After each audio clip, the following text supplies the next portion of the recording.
Saint of the day, Saint Francis of Assisi, founder of the Franciscan order, born at Assisi in Umbria in 1181.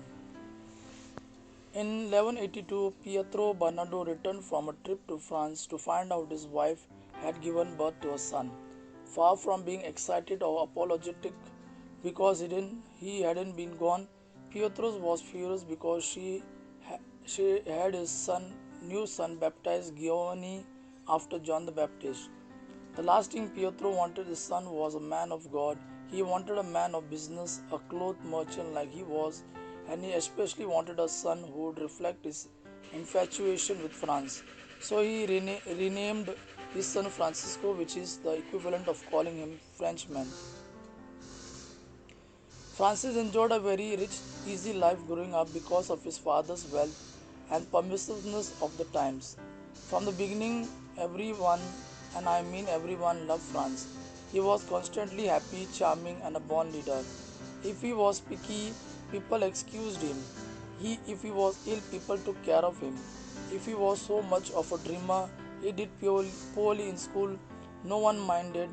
In many ways, he was too easy to like for his own good. No one tried to control him or teach him. Francis' conversion did not happen overnight.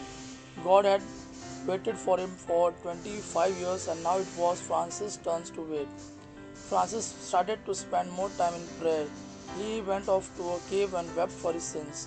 Sometimes God's grace overwhelmed him with joy, but life couldn't just stop for God.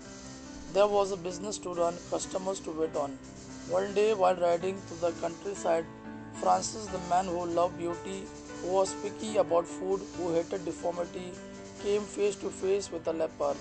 Repelled by the appearance and the smell of the leper, Francis nevertheless jumped down from his horse and kissed the hand of the leper. When the kiss of peace was returned, Francis was filled with joy. As he rode off, he turned around for a last wave and saw the leper has disappeared. He always looked upon it as a test from God that he had passed. His search for conversion led him to ancient church at San Domingo. While he was praying there, he heard Christ on the crucifix speak to him, Francis, repair my church. Francis assumed this meant church with a small c, the crumbling building he was in. Acting again in his impetuous way, he took fabric from his father's shop and sold it to get money to repair the church. His father saw this as an act of theft and put together with Francis' cowardice waste of money and his growing disinterest in money made Francis seem more like a madman than his son. Pietro dragged Francis before the bishop and in front of the whole town demanded that Francis return the money and renounce all right as his heir. Bishop was very kind to Francis. He told him to return the money and said God would provide. That was all Francis needed to hear. He ought not only gave back the money but stripped off all his clothes, the clothes his father had given him, until he was wearing only a hair shirt. In front of the crowd that had gathered, he said, Pietros Banodon is no longer my father. From now on I can say with complete freedom, Our Father who art in heaven. Wearing nothing but cast off rags, he went off into a freezing wood singing. And when robbers beat him later and took his clothes, he climbed out of ditch and went off singing again. From then on, Francis had nothing and everything. Soon Francis started to preach. He was never a priest, though he was later ordained a deacon under his protest. Francis was not a reformer. He preached about returning to God and obedience to the church.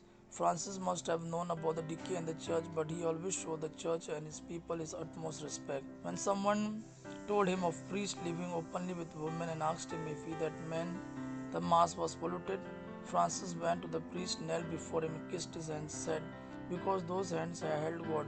Slowly companions came to Francis, people who wanted to follow his life of sleeping in the open, begging for garbage to eat, and loving God.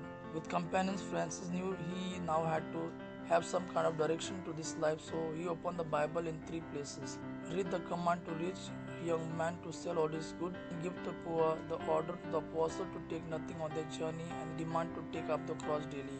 Here is our rule, Francis said, as simple and as seemingly impossible as that. He was going to do that what no one thought possibly anymore, live by the gospel. Francis was a man of action. His simplicity of life extended to ideas and deeds. Francis' funerals were filled with suffering as well as humiliation. Praying to share in Christ's passion, he had a vision received the stigmata, the marks of the nails and the lance wounds that Christ suffered in his own body. Francis never recovered from this illness. He died on October 4, 1226 at the age of 45. Francis is considered the founder of all Franciscan orders and the patron saint of ecologists and merchants.